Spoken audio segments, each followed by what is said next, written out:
Bismillahirrahmanirrahim. Assalamualaikum warahmatullahi wabarakatuh.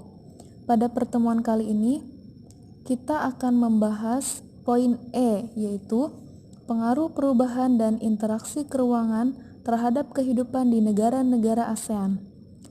Pengaruh ruang dan interaksi antar ruang akibat faktor alam. Yang pertama ada faktor iklim.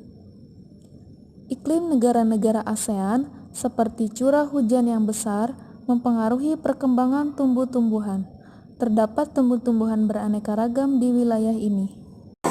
Pengaruh ruang dan interaksi antar ruang akibat faktor alam. Yang kedua, ada faktor geologi.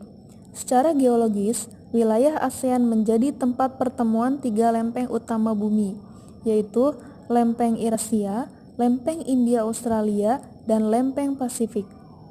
Wilayah ASEAN memiliki karakteristik tiga elemen fisik yang saling bercampur, yaitu 1. Pegunungan, 2. Dataran rendah dan dataran tinggi, 3.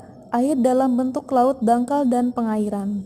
Dari ketiga elemen fisik tersebut, pengairan dalam bentuk sungai diperkirakan menjadi hal terpenting.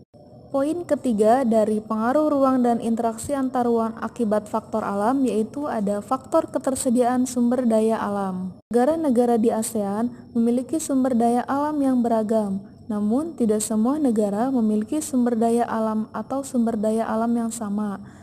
Contohnya, negara seperti Singapura memiliki sumber daya alam sedikit, adapun Indonesia memiliki sumber daya alam yang sangat besar. Selain pengaruh ruang dan interaksi antar ruang akibat faktor alam, juga terdapat pengaruh perkembangan ilmu dan teknologi terhadap perubahan ruang. Yang pertama, ada teknologi transportasi. Pada umumnya, transportasi dibagi atas transportasi darat, air, dan udara. Negara-negara di ASEAN memiliki berbagai jenis transportasi, khususnya darat dan air. Di darat terdapat transportasi modern seperti mobil dan kereta api cepat, juga transportasi tradisional seperti delman dan beca. Selain transportasi melalui jaringan jalan darat, transportasi melalui laut juga penting di ASEAN, karena semua negara kecuali Laos memiliki akses ke laut. Poin yang kedua ada teknologi komunikasi. Perkembangan teknologi komunikasi di ASEAN sendiri diperkirakan akan makin meningkat disebabkan populasi anak muda yang besar, urbanisasi, dan bertambahnya kepemilikan telepon pintar atau smartphone. Perkembangan teknologi komunikasi, khususnya internet, akan mempengaruhi komunikasi bahkan ekonomi di negara-negara ASEAN.